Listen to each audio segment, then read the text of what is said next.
A continuación, para dar inicio a la presentación, quisiera presentarle a la expositora que nos acompaña el día de hoy.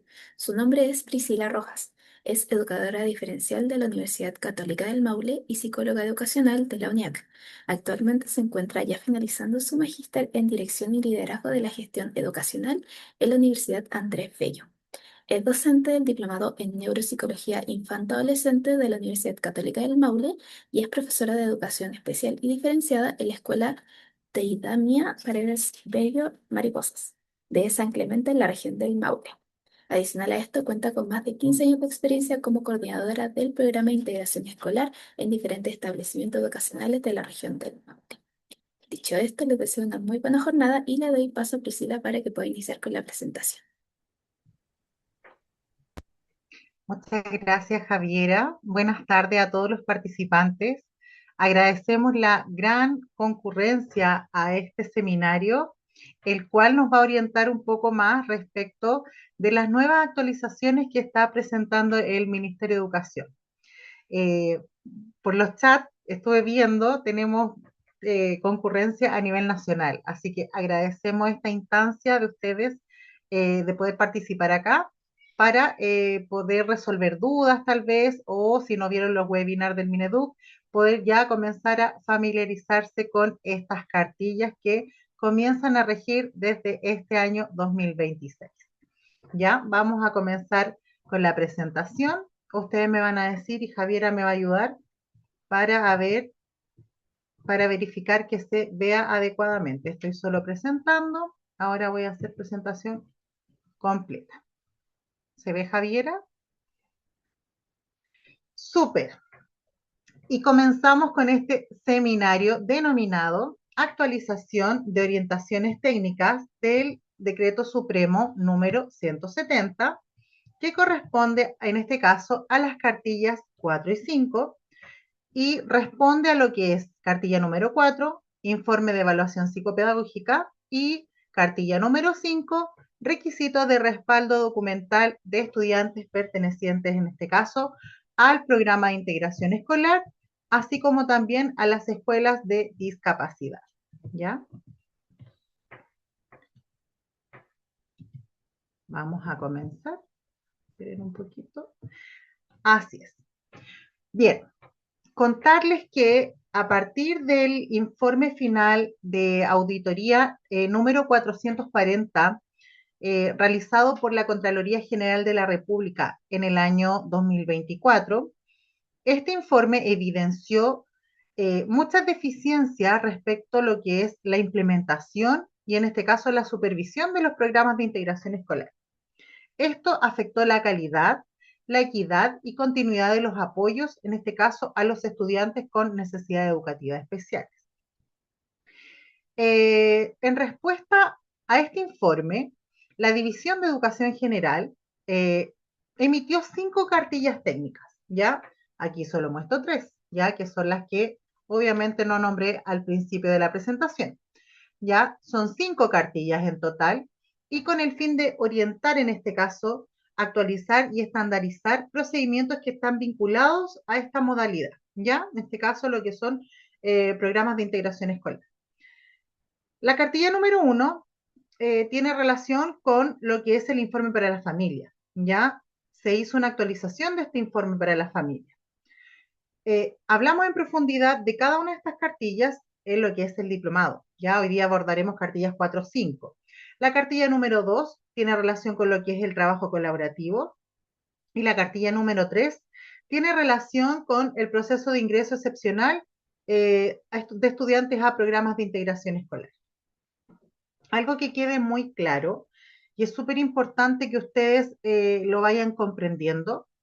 Estas cartillas están recién comenzando a utilizarse, ¿ya? Por ende, van a ver a nivel nacional trabajo técnico, ¿ya? Trabajo territorial, porque en la práctica se van dando distintas situaciones, ¿ya? Entonces, estas cartillas, al reemplazar de manera progresiva las orientaciones técnicas PIE, que fueron elaboradas y publicadas en este caso en el año 2013, ya así como otros documentos que fueron emitidos antes de este informe de Contraloría, estas cartillas se van a considerar como las orientaciones más vigentes en este caso para el sistema educativo, de lo que responde en este caso a programas de integración escolar, y se tienen que ir implementando, como les decía, de manera gradual, ¿ya? Gradual, conforme a los temas que cada una de estas cartillas aborda. Voy a profundizar un poquito, si es que no sé si todos manejan este informe final que realizó Contraloría, donde se revisan los programas de integración escolar, una muestra de programas de integración escolar, no fueron todos, ya, que estaban a cargo del Ministerio de Educación, ya, respecto a lo que era la implementación, la articulación, la coordinación y la entrega de los apoyos educativos y técnicos pedagógicos a establecimientos educacionales. Esto fue realizado durante el año 2023, ¿ya? Con el objetivo en este caso de integrar en este caso, niños, niñas y adolescentes con necesidades educativas especiales en el sistema de educación regular. Esta auditoría se llevó a cabo mediante diversas metodologías, ¿ya? Por ejemplo, realizaron reuniones y entrevistas con la Subsecretaría de Educación y la Superintendencia de Educación, realizaron solicitudes de información a los distintos entes involucrados, en este caso, aplicación de un cuestionario a algunos coordinadores del programa, alrededor de 700 establecimientos educacionales, ya no recuerdo la cifra exacta, y de los aproximadamente 700, créanme ustedes que se obtuvieron respuestas de aproximadamente fueron 480, ¿ya? O sea, igual hubiese sido muy importante que hubiesen respondido la totalidad de los que, de la muestra que estaba en este caso solicitando la Contraloría, ¿ya? Sin embargo, con esos datos, Contraloría realizó esta auditoría, revisó y encontraron algunos hallazgos muy importantes, ¿ya? Por ejemplo, la falta de datos, ¿ya? Respecto en este caso del catastro de niños, niñas y adolescentes con necesidades educativas especiales, se advertía que en este caso los establecimientos educacionales poseían más estudiantes con diagnósticos asociados a necesidad educativa especial que los que realmente se informaban por el Ministerio de Educación, ¿ya? De acuerdo en este caso con su registro de las plataformas de ingreso al PIE. Es decir, el Ministerio desconocía hasta ese momento, año 2023, la cantidad real de niños, niñas y adolescentes que poseían o que tenían como diagnóstico, en este caso, una necesidad educativa especial, ¿ya? Y que eran parte del sistema escolar. Desconocían sus diagnósticos médicos, su condición de aprendizaje y, por ende, en este caso, sus requerimientos de apoyo educativo, ¿ya? Más adelante vamos a decir qué es importante con esta falta de datos, por qué Contraloría se encuentra con que existían más estudiantes con diagnóstico. La cartilla número 3 responde a esto. Proceso de excepcionalidad. Lo voy a decir ahora. Hay establecimientos que no hacen ingreso excepcional en ese periodo se entrega este periodo excepcional, no hacen más ingresos de estudiantes al pie, ¿ya? Entonces es súper importante que en el proceso de excepcionalidad, aquellos estudiantes que no pudieron ser ingresados cuando se habilitan las plataformas, que hagan uso de este proceso, ¿ya? ¿Para qué? Para evitar en este caso que queden niños sin los apoyos respectivos, ¿ya? Y sobre todo por el financiamiento, que es súper importante, chicos, porque en este caso, si no ingresamos a todos los estudiantes, el financiamiento es bajo, por ende no se alcanzan a contratar a todos los profesionales que requieren en este caso. Hablamos de los cursos, ¿ya? Son apoyos para el estudiante con necesidad educativa especial, pero se trabaja a nivel de equipos de aula, ¿ya? Otro hallazgo eran las aulas con alta concentración de estudiantes con necesidad educativa especial, ¿ya? Analizada en este caso la estructura de algunos cursos que estaban adheridos al programa de integración en el año, como les dije, 2023, según los registros que tenía el Ministerio de Educación, se observaba que en promedio a nivel nacional se presentaban 3 diagnósticos diferentes de niños, niñas y adolescentes con necesidades educativas especiales por curso, ¿ya? Entonces, respondía en este caso casos que ocasionalmente en cursos se presentaban 8 diagnósticos diferentes en el aula, ¿ya? Entonces, cuando hablamos de 5 transitorios, 2 permanentes, es una cosa que el decreto 170 lo dice, ¿ya? Sin embargo, vuelvo a insistir, proceso excepcional, es importante que se den a conocer todos aquellos estudiantes que presenten una necesidad educativa especial y se postulen al programa de integración en este caso, ¿ya? Por otro lado, otro de los hallazgos se relaciona con la continuidad en el programa de integración escolar. Había un porcentaje importante de estudiantes que participaban del programa de integración, pero no tenían continuidad para progresar en este caso en su ciclo educativo desde lo que era la enseñanza básica a la enseñanza media, ¿ya? En este caso, las transiciones por ciclos o transiciones hacia otros establecimientos son súper importantes y es importante entregar esta documentación a los apoderados porque esta documentación es propiedad del apoderado, ¿ya? Para que estos estudiantes puedan tener continuidad en sus ciclos educativos, ¿ya? También había un porcentaje de establecimientos que no han implementado el programa de integración en todos los niveles, ¿ya? Así como también hay establecimientos que no tienen programa de integración escolar. Por último, están la fiscalización insuficiente, ¿ya? Faltaba que la Superintendencia de Educación, en este caso, realizara más fiscalizaciones ya a nivel nacional, respondiendo a lo que es los programas de integración escolar, ¿ya? Y finalmente, el tema de la prueba CIMSE, que no está adaptada, ¿ya?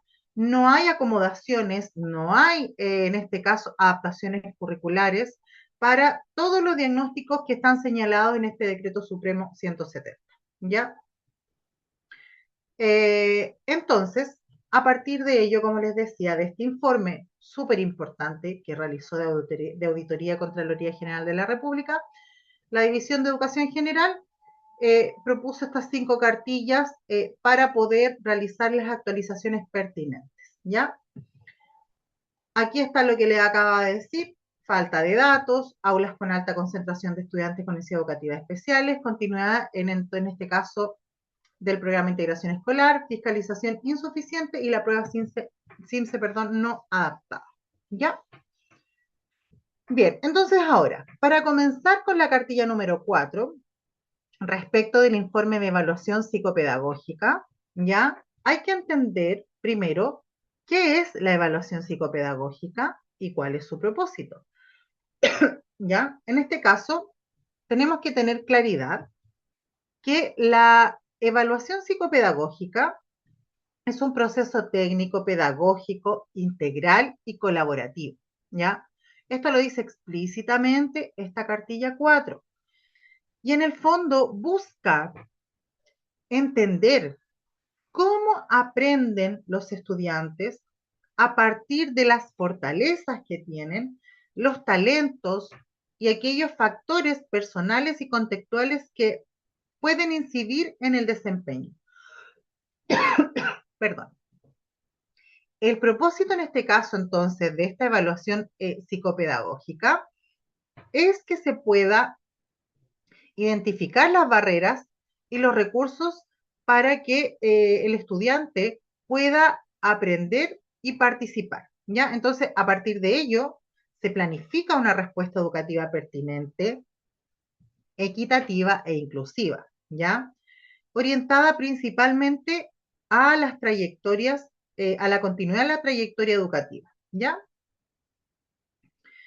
En este caso, sabemos que el decreto 170 dice que la evaluación psicopedagógica de una necesidad educativa es parte importante del diagnóstico integral en este caso, e interdisciplinario, que va a posibilitar a un estudiante a la incorporación a un PIE, ¿ya? O también a una escuela especial, ¿ya?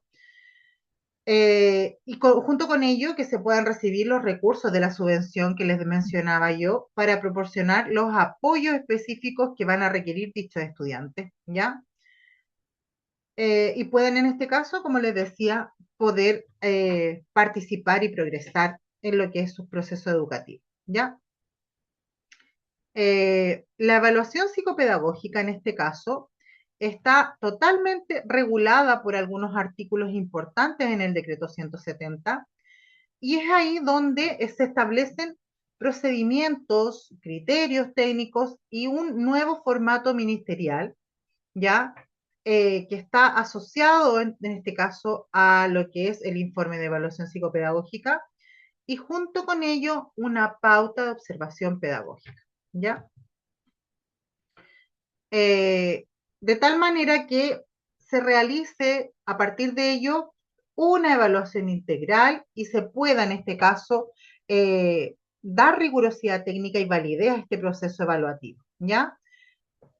Quedando con ello que esta información, estos datos, ya esta información recopilada sea confiable e útil para poder planificar en este caso los apoyos y la respuesta educativa de calidad, ¿ya?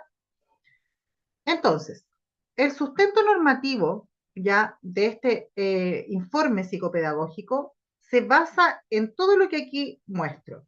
La Ley General de Educación, ya, donde entendemos que esta promueve una educación inclusiva y equitativa, ya.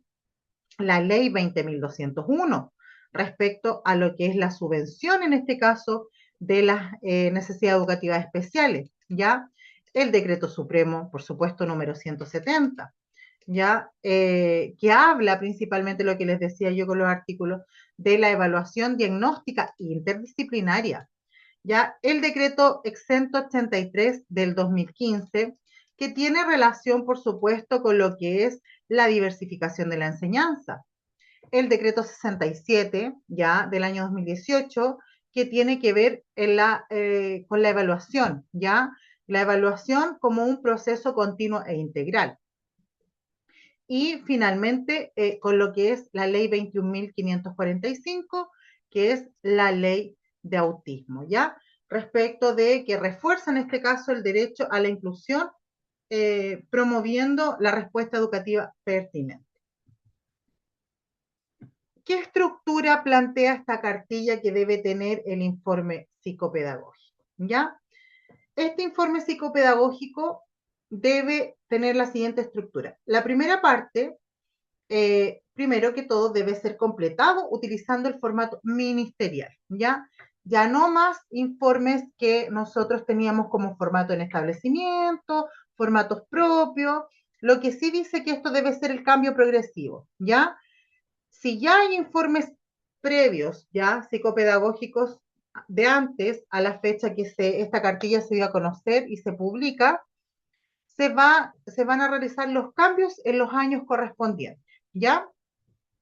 Entonces, no apurarse con que, pucha, ahora el año pasado, a final de año, que si todo ya habían hecho el informe psicopedagógico antiguo, por ejemplo, el que ocupaban como formato establecimiento o formato personal, si tenían que nuevamente rehacer un informe psicopedagógico ocupando este formato ministerial, no. ¿De cuándo se empieza a utilizar? De marzo del 2026, en este caso, que es cuando volvemos a las aulas, ya a trabajar. Entonces, la primera parte se relaciona con la identificación del estudiante, donde van los datos personales de él y del contexto escolar, ¿ya? Después va, en este caso, el motivo de la evaluación, si es una evaluación de ingreso, perdón, o corresponde a una reevaluación. Después van los procedimientos y o los instrumentos aplicados, ¿ya? Aquí son varios, técnicas, pruebas y observaciones aplicadas, ¿ya? Yo he escuchado y me ha pasado que los establecimientos donde yo trabajo utilizan solamente un instrumento de evaluación, ¿ya? Y están utilizando mucho el evalúa, ¿ya? Por lo tanto, hay que tener cuidado porque cuando ocupamos este tipo de instrumento, el evalúa, por ejemplo, nos sirve para diagnosticar una dificultad específica del aprendizaje, ¿ya? Entonces, ¿qué pasa con el no uso de otros instrumentos, ya de otras técnicas o de observaciones que nos van a dar una evaluación un poco más integral, ya una comprensión completa en este caso del estudiante, ya y de su contexto, y nos va a entregar información importantísima, ¿ya? Entonces, ojo con que solo se esté utilizando él evalúa para realizar procedimientos de evaluación diagnóstica, ¿ya?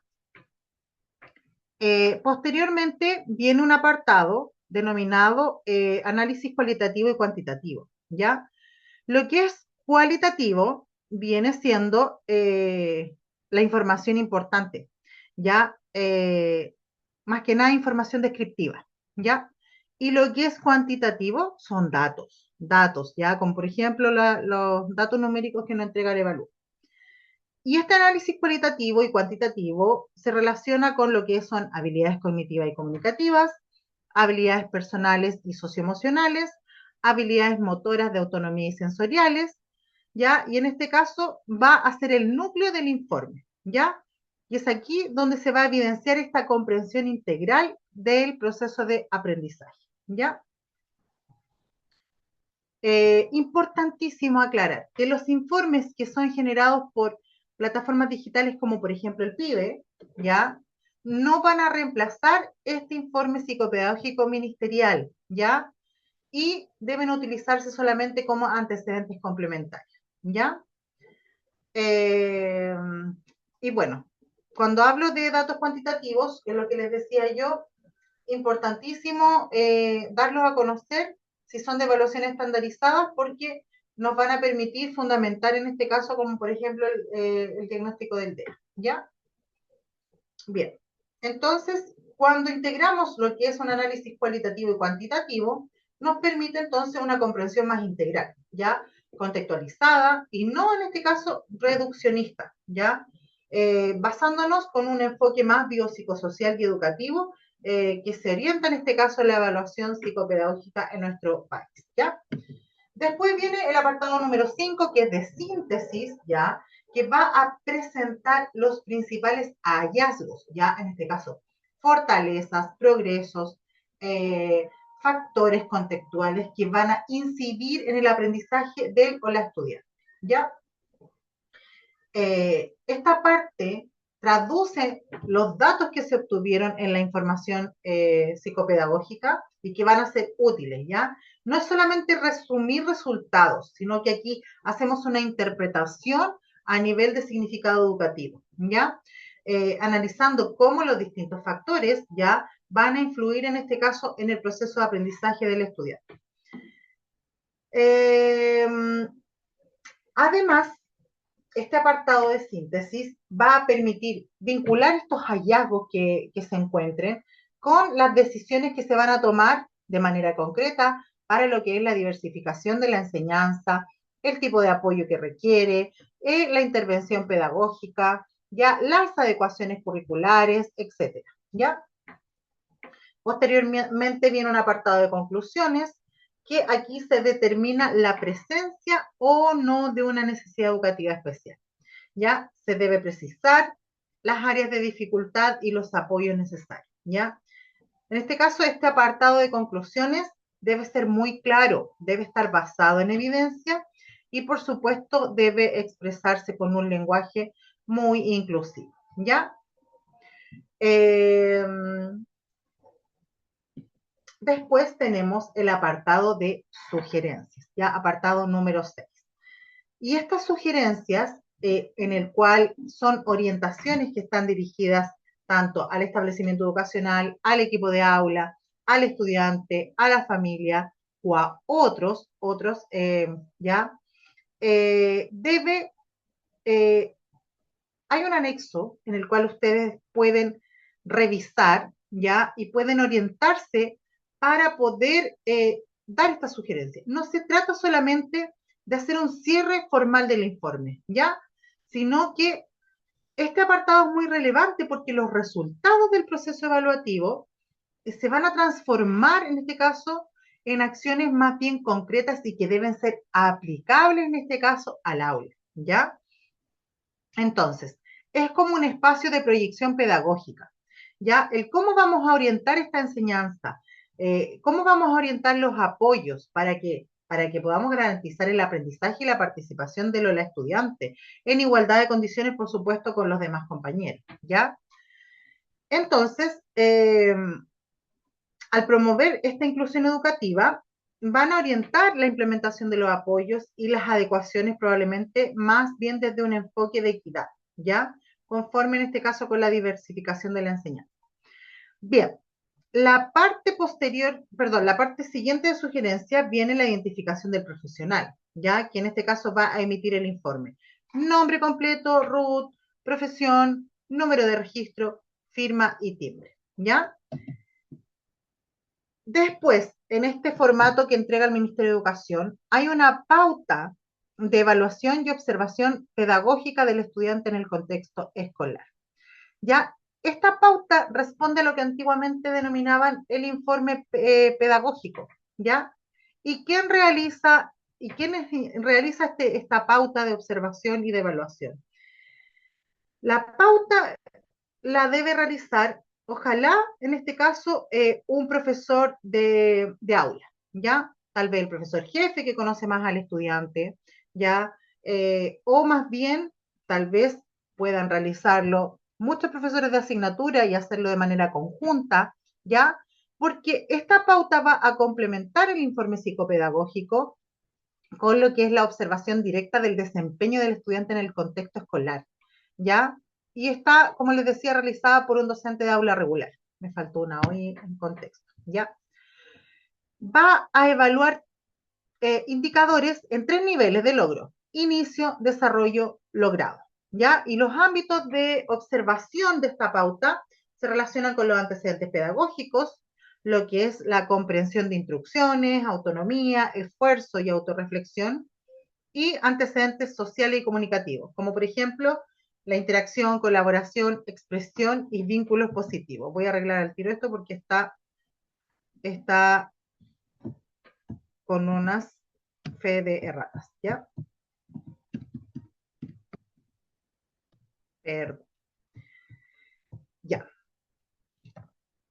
porque después esto me lo piden para que lo tenga. Este instrumento va a contribuir en este caso a la comprensión integral del proceso de aprendizaje y al trabajo colaborativo entre docente y equipo PIE. Vamos a ver si me funciona el hipervínculo y podamos en este caso revisar este informe de evaluación psicopedagógica rápidamente, ¿ya? Entonces, como les decía, la primera parte es la identificación, ¿ya? Entonces, nombre del estudiante, nombre social, súper importante, fecha de nacimiento, edad, establecimiento, curso, nivel, fecha de evaluación, diagnóstico, fecha de emisión del diagnóstico. Motivo de evaluación psicopedagógica, si es de ingreso, reevaluación u otro. Los instrumentos aplicados, procedimientos, observaciones, como les decía yo. Ya, antecedentes relevantes sobre la historia escolar. Ya, posteriormente el análisis cualitativo de instrumentos aplicados a nivel de lo que es habilidades cognitivas y comunicativas, habilidades personales, socioemocionales y de aproximación al aprendizaje, Priscila, habilidades disculpa, motoras. Dígame. está mostrando un informe, ¿cierto? Porque vemos el PPT. Todavía ven el PPT. Uy, ya, a ver, déjame ver si lo puedo dejar de compartir y presento inmediatamente. Disculpen, qué bueno que me dijeron. Ya presento inmediatamente el informe a ver si lo puedo presentar. Veamos. A nivel de pantalla, no me deja presentarlo, chicos. A ver, esperen un poquito. Entonces no funcionó el hipervínculo, ¿ven? A ver, ahora sí. Lo voy a compartir directo. Gracias por avisarme, tienen que avisarme porque el chat pasa, así que no lo logré ver. Gracias por avisarme. ¿Lo ven ahora? Sí, ahí se ve. Ya, vamos de nuevo. Primera parte, identificación, que ya lo nombré. Motivo de evaluación, instrumento aplicado, antecedentes relevantes sobre la historia escolar, el análisis cualitativo, que ya les mencionaba, y también aquí se debe incorporar el cuantitativo de ser necesario. Por ejemplo, en el caso de si ocupamos el diagnóstico perdón, la evaluación para un diagnóstico de DEA, ¿ya? Posteriormente viene la parte de síntesis, ya también a nivel de habilidades cognitivas y comunicativas, personales, socioemocionales y de aproximación al aprendizaje, y por supuesto habilidades motoras de autonomía y sensoriales. El apartado de la conclusión, ¿ya? Y lo que son sugerencias, ¿ya? Al establecimiento educacional, al equipo de aula, al estudiante, a la familia, otros. La identificación del profesional que emite el informe, como les decía yo, con todos los antecedentes, Y posterior a esto viene esta pauta de evaluación y observación pedagógica del estudiante en el contexto escolar, que debe ser realizada, completada por el docente de aula. ¿Ya? No se debe modificar estos apartados del formato oficial del ministerio, ¿ya? Se deben dejar tal cual. Bien, ahora vamos a volver a la presentación.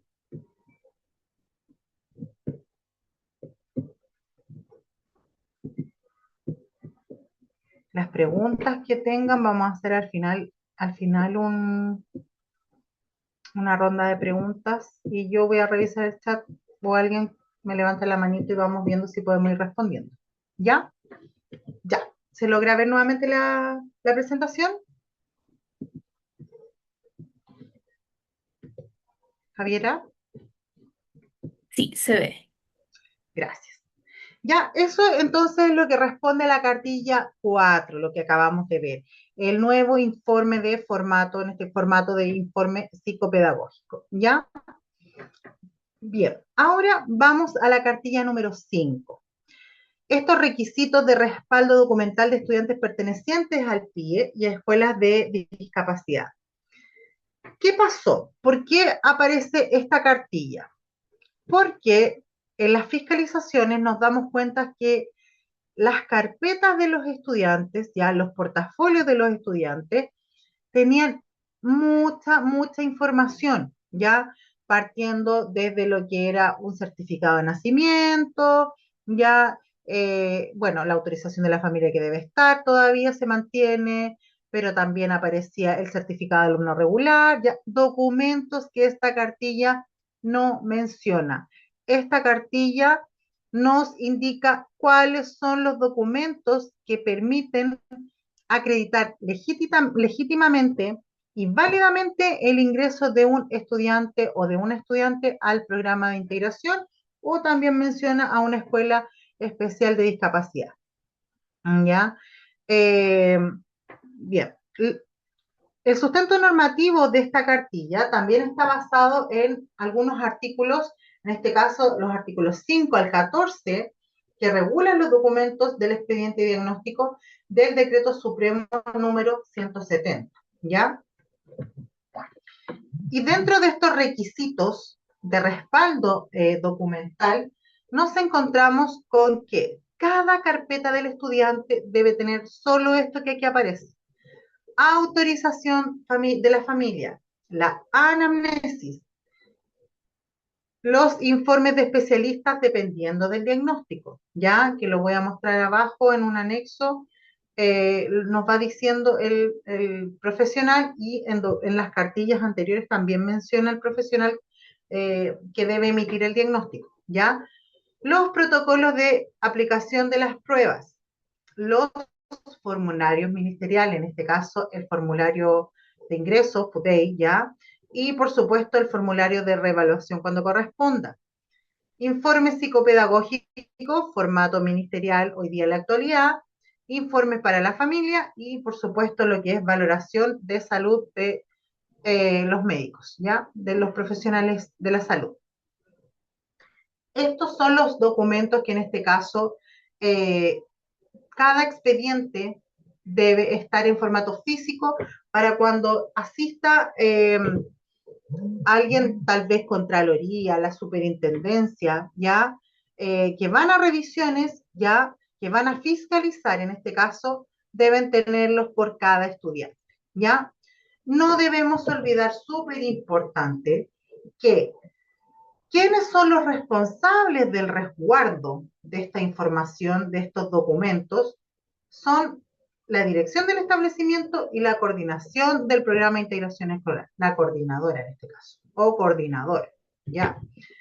Y deben asegurar la existencia de los expedientes de los estudiantes en formato físico, deben ser responsables con lo que es la confidencialidad de la información, y deben ir actualizando y estar disponibles para la fiscalización, como les decía, ¿ya?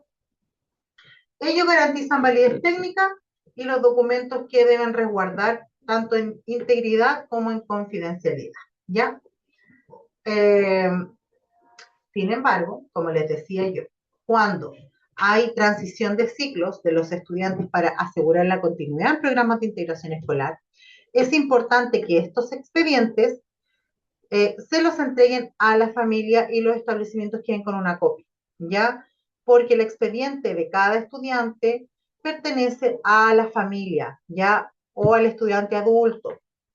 Y mientras se encuentre matriculado en un X, en un determinado establecimiento, ese establecimiento, o en este caso, el director y la directora, el coordinador o coordinadora PIE, van a actuar únicamente como custodios ya de estos expedientes. ¿Ya?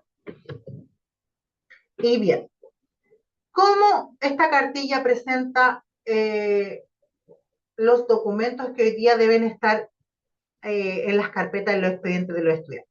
Los presenta a nivel de anexos, ¿ya? El anexo número 1 se relaciona con necesidades educativas transitorias y el anexo número 2 con necesidades educativas permanentes, ¿ya? Entonces, el primer anexo, yo aquí puse un ejemplo, pero son muestra todas las necesidades educativas transitorias, ¿ya? Estamos hablando de trastorno del lenguaje, que es el que presento aquí, dificultades específicas del aprendizaje, trastorno de déficit atencional y el funcionamiento intelectual limita, ¿ya? Al inicio del año 1, en el trastorno del lenguaje, deben existir 9 documentos en el expediente. Autorización para la evaluación, firmada por la familia, por el apoderado responsable, ¿ya? Anamnesis, el informe del especialista, en este caso, al ser un diagnóstico de trastorno del lenguaje, le corresponde al fonoaudiólogo.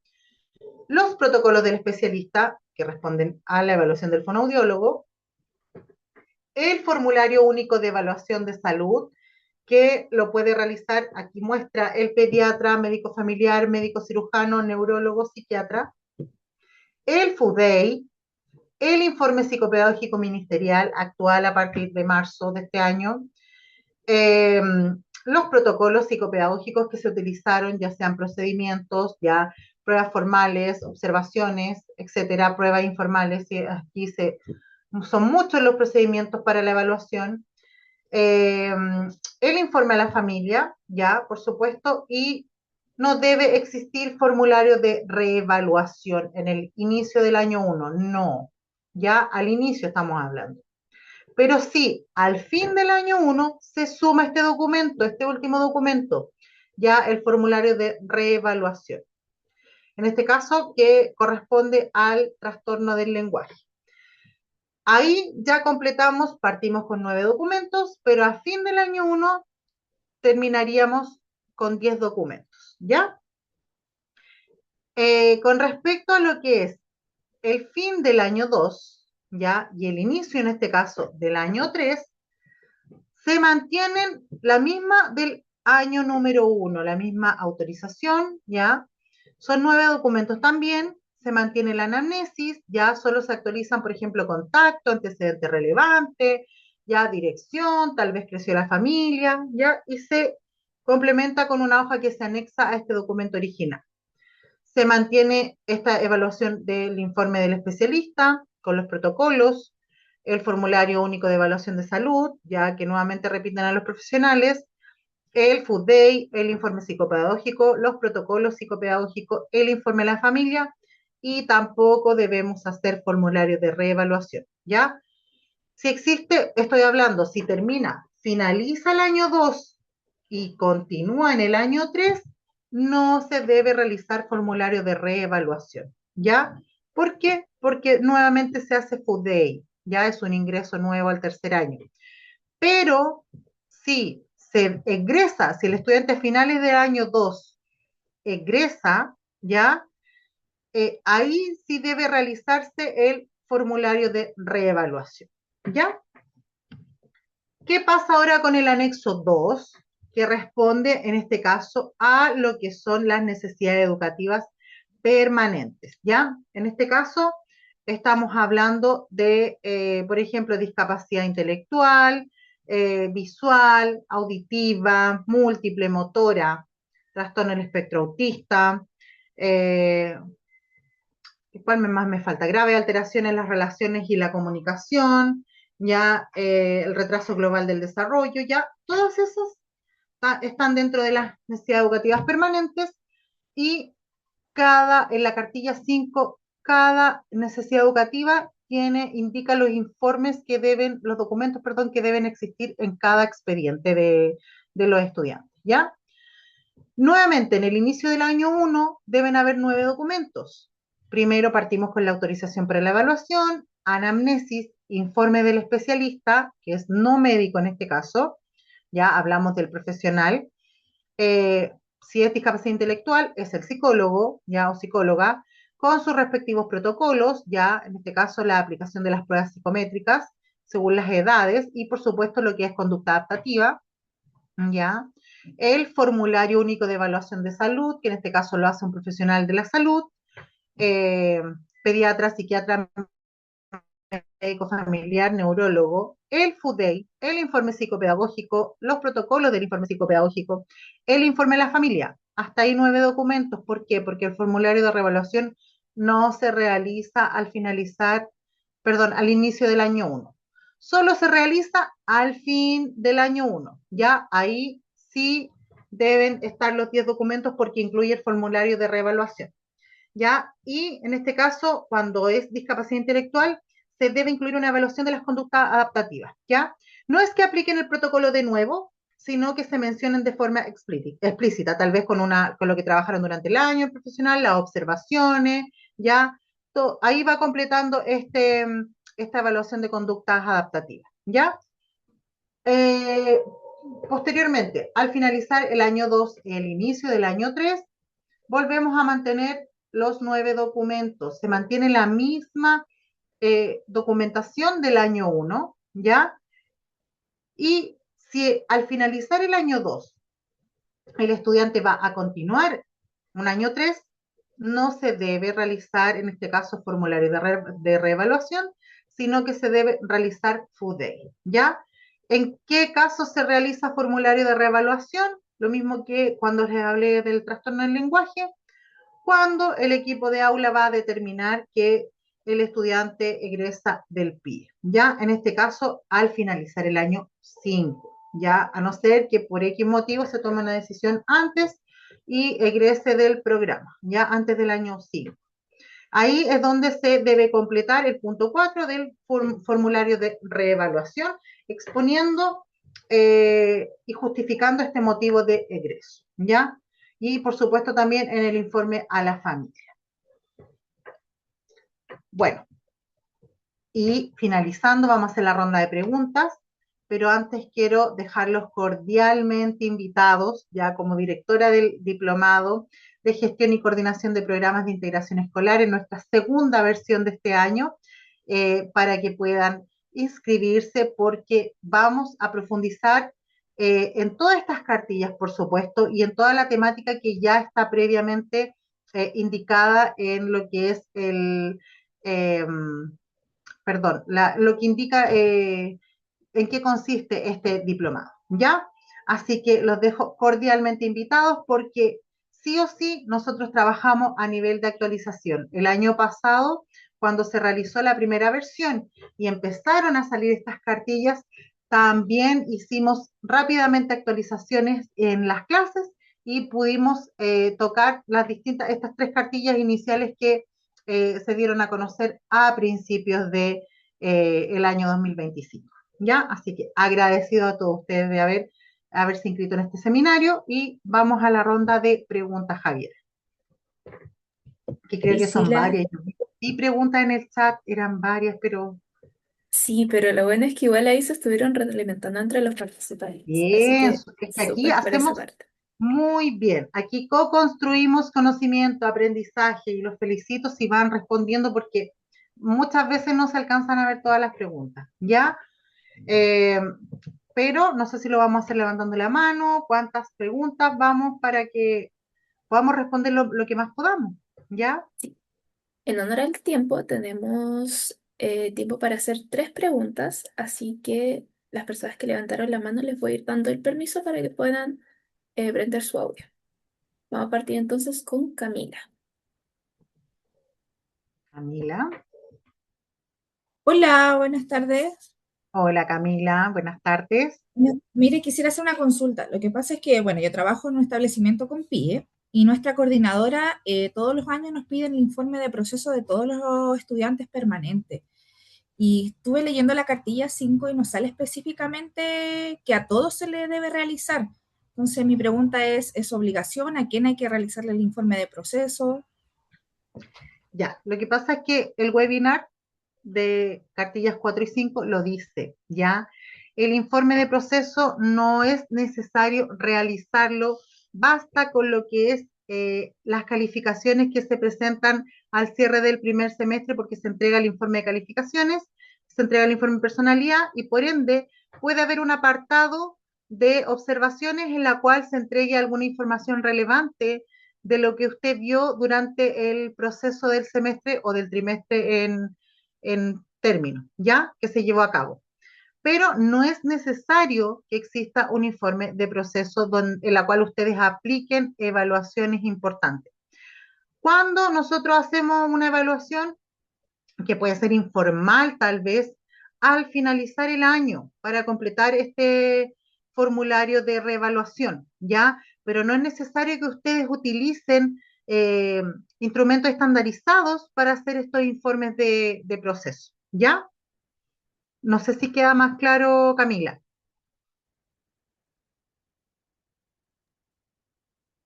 Ahora vamos a seguir entonces con Maximiliana. No sé si logré que Camila le quedara claro. No sé si podemos habilitar el micrófono de Camila.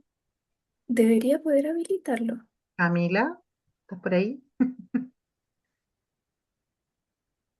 Ya, continuamos con, Maximiliana. dice que no me deja, pero ahí en el chat respondió. A ver, déjame ver qué puso Camila. Que si escriben no lo voy a alcanzar a ver porque hay mucha información. Camila, ahí te volví a dar el permiso. Ah, me dice, es optativo los informes de proceso. Más que sean optativos, el Ministerio de Educación, la División de Educación General del Mineduc, de lo que se relaciona con educación especial, indica que debes considerar esta calificación, este informe de calificaciones y el informe de personalidad para poder hacer como una breve descripción de lo que fue estos avances que ha tenido el estudiante, ¿ya? Que puede ser un apartado de observaciones. Y como les decía, al finalizar el año 1, pueden ocupar pruebas informales, ya pautas de observación, no necesariamente no se utilizan instrumentos formales, ¿ya? O estandarizados. Ahora sí, Javiera. Ahora sí vamos con Maximiliano. Maximiliano, Hola, buenas, ¿se me escucha? sí, Bueno, primero que todo agradecer la instancia igual porque la información que se entregó fue muy pertinente y la verdad es que quedó todo súper claro, así que muchas gracias. gracias, Maximiliano. Bueno, mi pregunta va relacionada con el diagnóstico de las graves alteraciones de la relación y la comunicación. Bueno, yo soy estudiante de fonoaudiología de quinto año y me gustaría saber quién es quien diagnostica este diagnóstico, valga la redundancia, y qué relación tiene con el diagnóstico de TEA. Sí, mira, las graves alteraciones de las relaciones y la comunicación, en este caso, eh, se relaciona con evaluación psicológica, ¿ya? Ese es el profesional especialista porque se supone que está asociado a el tema de salud mental. Ya, así lo plantean en la cartilla número 5. A ver si la puedo compartir un poquito. Dame un segundo. Mira, si te fijas acá, ya dice que el informe de especialista no médico es el psicólogo, ¿ya? Sin embargo, eso no quiere decir que pueda existir una evaluación de otro profesional fonoaudiólogo, ¿ya? Porque en el caso de los estudiantes con TEA, se realiza una evaluación a nivel multidisciplinario e interdisciplinario, ¿ya? Por lo tanto, puede existir una evaluación, pero cuando vayan a fiscalizar, ¿de quién van a pedir la evaluación? En este caso, del profesional psicólogo, ¿ya? Porque está asociado este diagnóstico a salud mental, ¿ya? ¿Y qué profesional evalúa salud mental? El psicólogo. No sé si te quedó más claro Maximiliano. Sí, todo súper claro, muchas gracias. Ya, de nada. Seguiríamos entonces con Belén. Hola, muchas gracias. Hola Belén, buenas noches. Mi consulta en realidad va sobre el informe psicopedagógico.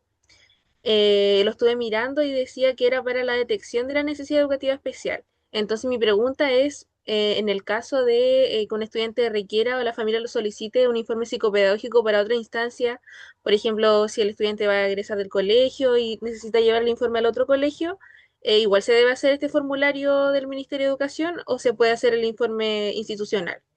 No, desde ahora en adelante se debe ocupar solamente este formato ministerial, ¿ya? Porque si lo va a llevar a otro establecimiento, debe llevar todo el expediente que realizaron en tu establecimiento, debe llevarlo al otro establecimiento para continuidad de los apoyos, ¿ya? Ya no más utilizar el otro formato. Incluso que en el webinar se menciona, ¿ya? Si hay una evaluación, en ejemplo, de una psicopedagoga que trabaja en el área clínica fuera de lo que son establecimientos educacionales y se evidencia un diagnóstico de DEA, por ejemplo, y ella redacta toda la información en este informe psicopedagógico ministerial, deben utilizarlo y lo lleva al establecimiento, deben hacer uso de este, ¿ya? Y no volver a hacer evaluación, sino que se debe validar, ¿ya? Siempre y cuando Ah, esté ya. identificados los datos profesionales, como está ahí, lo menciona, ¿ya? Nombre profesional, RUT, número de registro, todas esas cosas, ¿ya? Pero como les digo y les mencioné, ya no más utilizar formatos a nivel institucionales o personales. Desde lo que es 2026 debemos ocupar este formato ministerial. Ya, muchas gracias. De nada. No sé si alcanzamos alguna otra pregunta o nos quedamos ahí miles de preguntas, chicos, pero me encantaría resolverlas todas, pero ¿saben dónde nos tomamos más tiempo para resolver las preguntas a medida que vamos viendo las temáticas? En el diplomado. Así que, bueno, ojalá de aquí va a salir un sorteo y por ende va a haber un beneficiario, pero también si es posible que ustedes puedan consultar, de repente hay ofertas, estamos por comenzar, comenzamos el 12 de enero, ¿ya? Entonces, de verdad que nos tomamos bastante tiempo en el diplomado para responder a estas preguntas y hacemos trabajo en sala, ¿ya? Entonces, por lo mismo, me hubiese encantado haber respondido todas las preguntas, pero son muchas. Muchas, y agradezco a quienes fuimos ahí respondiendo porque co-construimos aprendizaje entre todos, ¿ya? Javiera, había muchas preguntas, difícil, quedaron con Sí, manitos levantadas. sí, por lástima, pero Y reiterar el agradecimiento, Priscila, por la presentación, también a todos por su participación tan activa. Y ahora nos queda a nosotros quedarnos a hacer el sorteo. así es. Veo una pregunta de Vanessa Arancibia. Consulta sobre vigencia de los diagnósticos. Revise las cartillas. En las cartillas aparece la vigencia de los diagnósticos. Ya, un datito. Lean las cartillas, vean los webinars, ya, o inscríbanse en el diplomado. Gracias, Javiera. Nos vemos. Un gusto a todos. Un abrazo. Muchas, muchas gracias por su participación, porque mucha la concurrencia. Chao, Javiera. Gracias. Nos vemos.